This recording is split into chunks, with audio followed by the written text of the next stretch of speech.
Hello. Hey Tommy, hi, how you doing?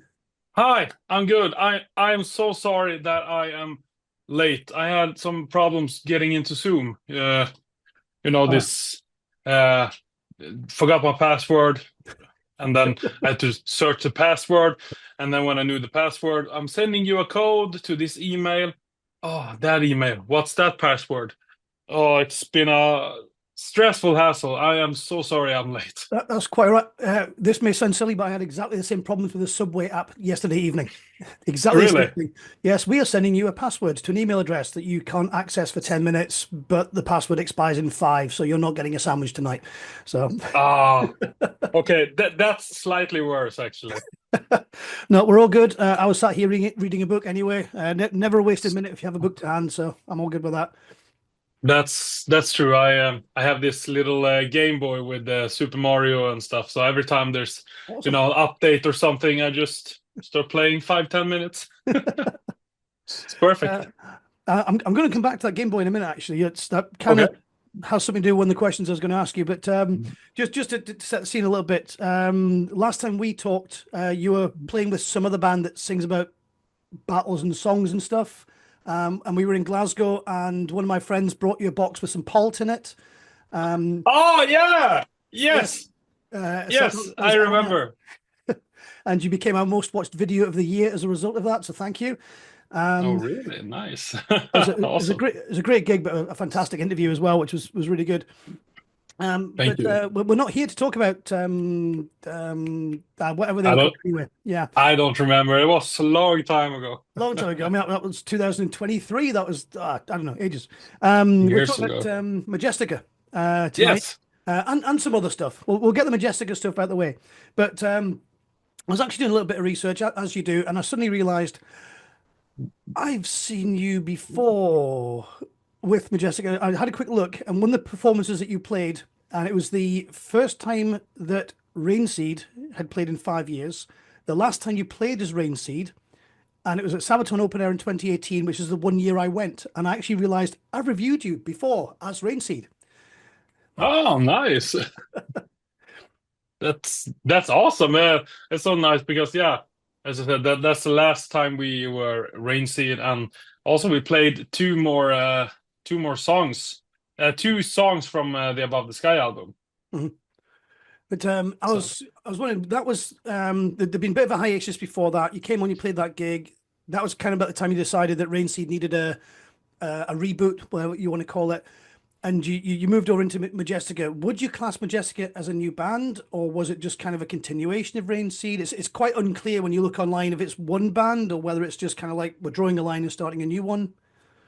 yeah, you might. I don't know. It's like basically technically it's a new band. Mhm.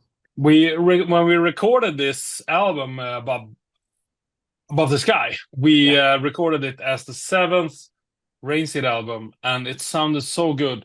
And we had Uli Kush. Wait, I just need to turn off notifications. Sorry. Um, we recorded it as the seventh. Yeah, but it sounded so good. The songs were better than ever. The production was amazing. We had Uli Kush on the drums. It's like, should we release the seventh album that sounds this good, or should we be the first album from a new band? Mhm. So technically, it's Rainseed with a new name, but consider, everything happening all around it, you might say it's a new band. Mhm. But every now and then we play some Rainseed songs, and people love that. Yeah. At the I end of the see Rainseed t-shirts in the crowd. On the German tour, I saw Rainseed t-shirts, so that was cool.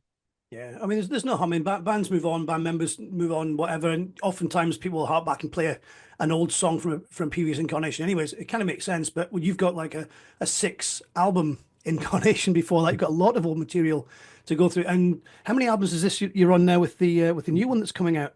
Is that 11? I think. Is it as many as that, including the Now, live? wait, we have six, seven, eight, nine. This will be our ninth album. Ninth. That's right. Sorry, you're on two compilation albums as well. This is me totting stuff up on Yeah, Wikipedia earlier. So it's like, yeah, 9 albums of your own and a couple of compilations that you've been on as well, which is yeah. it's quite a lot.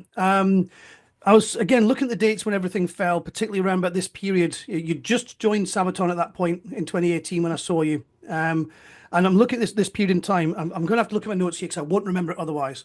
You had two Sabaton albums, three Majestica albums, a Memories of Old album, and a Dampf album, all in the space of 4 years.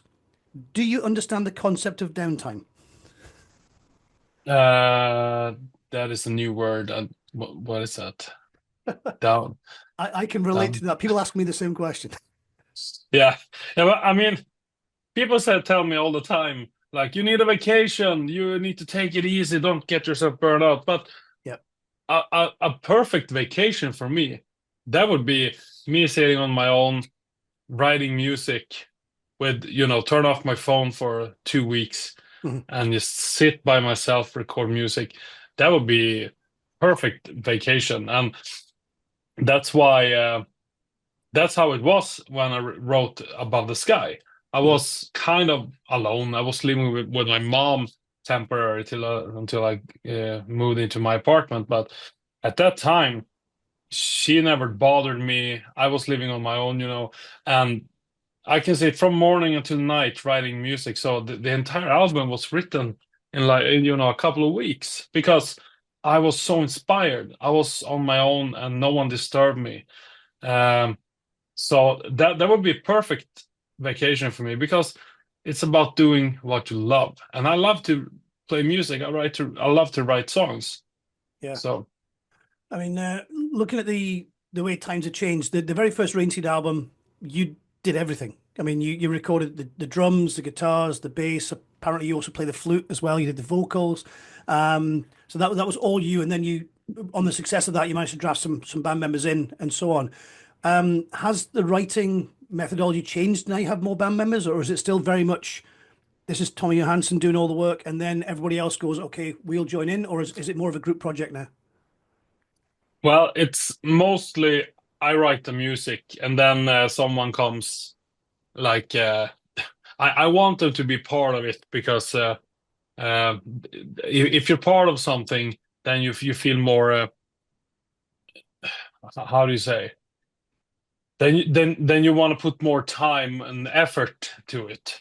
Yeah, But if you're not getting paid to play in a band that someone tells you what to play, that is not so much fun. yeah. Um, so it was kind of like I wanted them to feel included. Mhm. But still, the songs need to sound like they've always done, and this has been and will always be my, my child, Majestica Rainseed.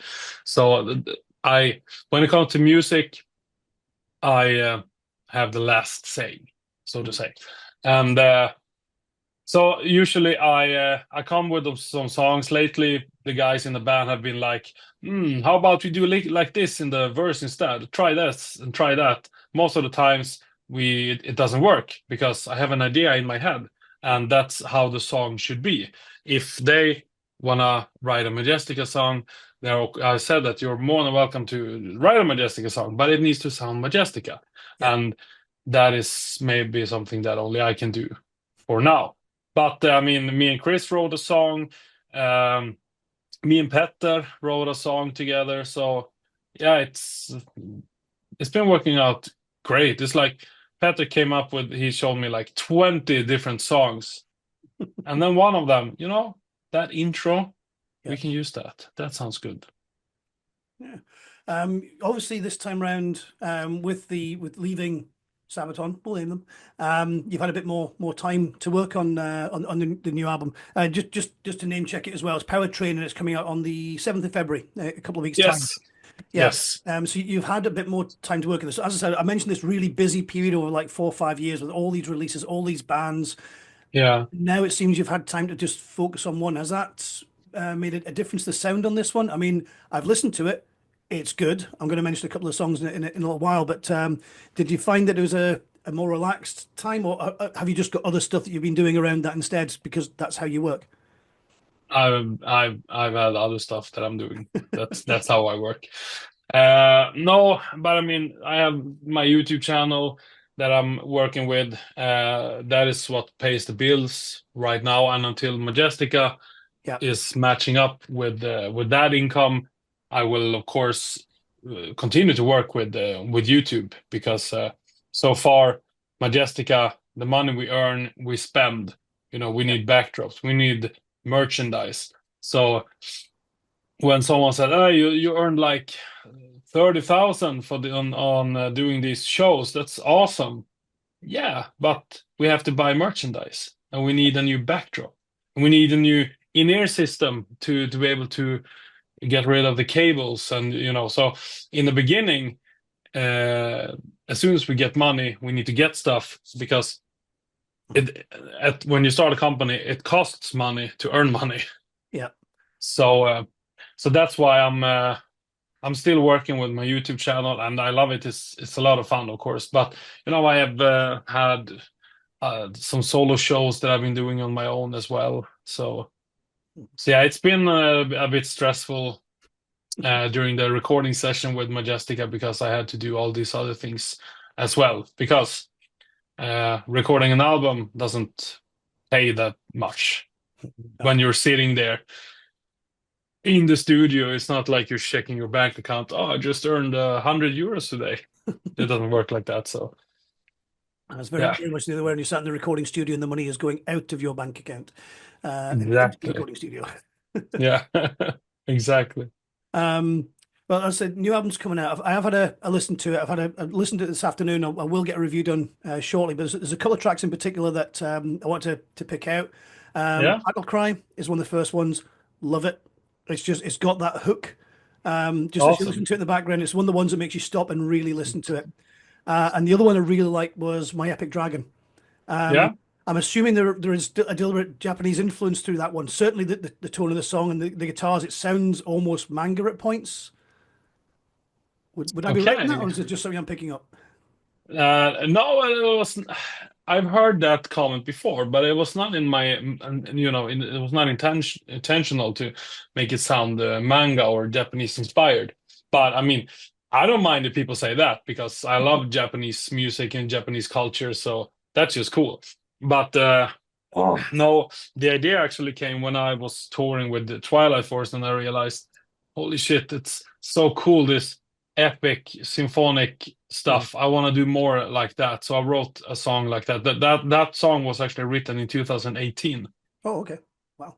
Yeah, so it's the oldest song on this album, and the lyrics. Yeah, also because we haven't had a song about dragons. We sing about power metal, but we don't sing about dragons. We have to have that.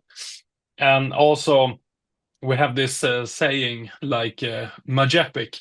It's a mix between majestic and epic. Mhm. Majepic.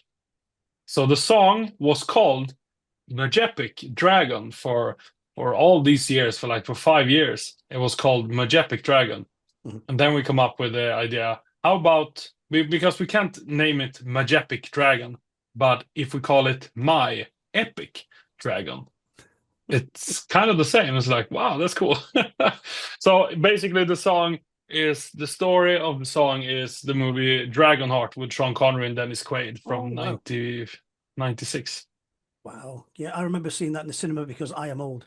That was a good film, I have to say. For those who haven't seen it, Sean Connery actually he voiced the dragon Yeah. in the film and was really good at it as well. That was some fairly early CGI and some very good, full scale dragon mock-ups and stuff. It was a good film. Yeah. Yeah, it's a great film. I mean, as you say, the CGI was so and so, but for that time, it Yeah. was still pretty good. And the story and everything, Mhm. they knew how to make movies in the 90s. Absolutely. Uh, Yeah. yeah. And now they just remake the movies from the 90s. Obviously, they must have been good if people are making them all over again. But Yeah, exactly. They're remaking or they're making new ones and making sure they're as woke as possible to get in as many important messages as possible. And oh, I can't stand it. bring back the original Miami Vice. Exactly. Exactly. Um, moving on a little bit. So I'm just looking at my notes here from earlier on. Um, your vocal style is very distinctive. The high pitched notes are something that you're very well known for. Now I've seen quite a lot of videos online recently. Somebody that we know online, a lady called Elizabeth, who does a YouTube channel called Charismatic Voice. Yeah. Absolutely delightful lady. She's done a lot of study on the deep growl vocals that put cameras down the voices of people who do very low end guttural vocals, and they wonder how people manage to do these vocals without damaging the vocal cords and so on. Surely the same can be said of your opposite end of the scale with the high pitched vocals and so on.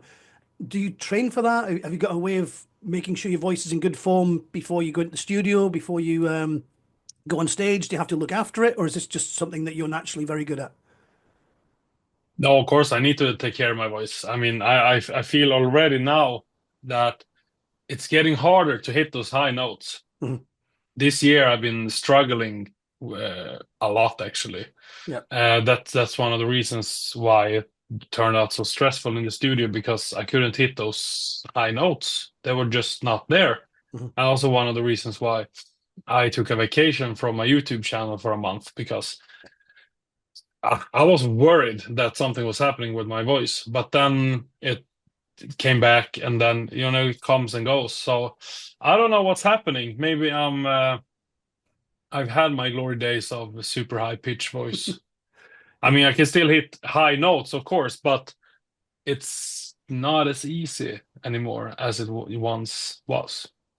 I remember watching, there's a gentleman you may or may not have heard of called Toby Jepson. He was in a band called the Little Angels back in the day. He's now in a couple Hmm. of bands now, but he does a YouTube channel as well. And he was saying back in the day when he was in the Little Angels, which is the 90s sort of thing, he put a lot of high notes into the songs. Now he hates himself for doing it because he can't hit those notes anymore either. So it may well just be an aging thing. We can't all stay Maybe. young, as I can prove. Maybe. I don't know. But it also can be how you are. I mean, how you physically. I mean, I am. We have a lot of big shows coming up this summer, and I need to get in shape. So I am working out quite a lot to get my, you know, to lose a little bit weight to get um my I don't know how to say it. So you don't start breathing, like that. I don't know the English word for it, but cardio. You need cardio, Yeah. and I'm thinking maybe if I would get more better cardio, Mhm. it could work. I mean, it's like when I was 25, I was smoking quite a lot. I was smoking a package of cigarettes a day, and I did that for a couple of years. Yeah. And I was always after every show wa- upset, anger. Why can't I perform one single show every time? Then I stopped smoking and I lost a lot of weight. I was quite big back then. And then all of a sudden, poof, I can perform an entire show without any problems. Yeah. So there we go. There's a message there. Yeah. Maybe it's something like that. I don't know. But I'm working on it. I'm working on it. But yeah, I'm very satisfied with the vocals of this album. Yeah, oh, you should be. I'm sure everyone Thank will you. get a chance to hear the whole thing shortly. You mentioned you've got a bit of a tour schedule coming up. I know you're playing some pretty big festivals, including one on a rather large cruise liner. That'll be Yeah. later this month, I think, Yeah, in 3 weeks. 3 weeks' time. I'm assuming people by this stage are going to start hearing songs off the new album from your live shows. Yes, we're going to do two special sets. One set will be the new album, uh, almost every song Wow, of the new album, and then the other set will be old songs. that's fantastic. Have you any plans to hit the UK at any point? I know most of the festival dates you're playing seem to be across Europe. Are you likely to hit our shows at any time? Nothing planned yet, but we have our booking agency, Cobra, are really working hard to get us to play everywhere. So hopefully and oh yes, we might actually have a couple of UK dates at the end of this year. But I cannot confirm anything yet, but we might have that.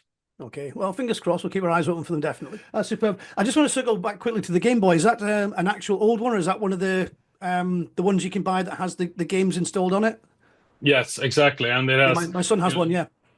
yeah, it's really cool. It has like Nintendo's Super Nintendo, Nintendo 64, GameCube, PlayStation, Atari, all these old games. Yeah. So it's a lot of fun, but some of the games doesn't really work, and also, it's a very small screen. So when I try to play Tomb Raider 3, which is an old favorite game when I was growing up, I was Yeah. like, oh shit, this, so like this. But it's really cool, and it starts very fast, and you just choose your game and you start playing. But every now and then, I get a little nostalgic, Mhm. especially when I like open up X-Men fighting game from PlayStation 1. It's like, oh, I haven't played this in like 20 years. Oh my God. And a great evening just playing that. So Yeah, I actually bought my kids a 3DS a couple of years back, an original one. And then Mhm. my daughter stole it, so my son just ordered himself one of those things instead. And it's like, right, fine. Okay. Yeah, so I How had to buy about myself the a 3DS. So how about the 3DS? I have one as well. They're really cool. yeah, I was so surprised. It's when I bought them for the kids and I opened it. You look at how good the 3D is on that screen. You're like, I wish I'd bought two now. So the following, Yeah. I bought myself one, and then I got a PSP for my son and one for me as well because I used to have one of those, Okay. but it got stolen, and I kind of missed Ah. having it. So yeah, cracking little thing. So is that your kind of go-to when you're on the road or you're unable to write No, music? no, I just keep it at home. I brought it along like 5 or 6 times, but I never play it because I always also bring my Nintendo Switch or my Steam Deck. Awesome. I've not Yeah, got Steam well, Deck yet. That's on my list. Steam Deck is my next one. yeah, it's amazing. I mean, I love Red Dead Redemption, Mhm. first one and the second one. Uh, so be able to play that wherever it's like 1 hour free time during a tour. Yeah. It's fantastic. I love it. And of course, now you've got to wait for the end of March for the final eventual reveal for the Switch 2. Find out Oh yeah, that's right. yeah, see how many of the rumors and whatever are actually true. And the one thing with Nintendo is you do know that at least it'll be backwards compatible. They are really good for that. So you know your Switch games will work on the Switch 2 if you do have to go out and buy a new one. That's good. Mm. That's good. I hope the graphics will be a little bit improved so you can get more games like the ones that you can play on PlayStation and so on. Yeah, So yeah. So that's next in the line. So the £30,000 you're earning for all those gigs and stuff that go for your in ears and so forth, you need to siphon a little bit of that away for your Switch 2 as well. exactly. Tommy, as ever, it has been a huge pleasure. I think this is the third or the fourth time we've actually interviewed you over the course of the years. Very much look forward to, fingers crossed, seeing you in the UK at some point, whether it's this year, next year, whatever. All the best for the album. It is genuinely really good. A couple of listens in, and you're getting the hooks, and there are so many layers to the sound as well. It's massively produced, which it should be for a power metal one. There's just so much to it. It bears listening to over and over again. But I'll get the review of that over the next couple of weeks. Just a Yeah. reminder for everybody, it's called Powertrain, and it comes out on February the 7th. I presume pre-orders and stuff will be available, but we'll put the links and stuff to that wherever. But Tommy, all the best. Look after that voice. Keep it going for as long as you possibly can because it is a thing of wonder. Thank you so much. Thank you. And as I said, best of luck, and we look forward to seeing you when we get a chance. Yeah, same here. I'm looking forward to go back to the UK. Hopefully we will be able to do that this year. Mhm. Fingers crossed. Smashing. It's great. Yeah. Enjoy the rest of your evening. I'm going to go and Thank grab some you. dinner and start editing a video. You do so. Have a good evening then. Thanks very much, Tommy. You take Okay. care. Thank you. Thank you. You too. Bye. Bye. Bye.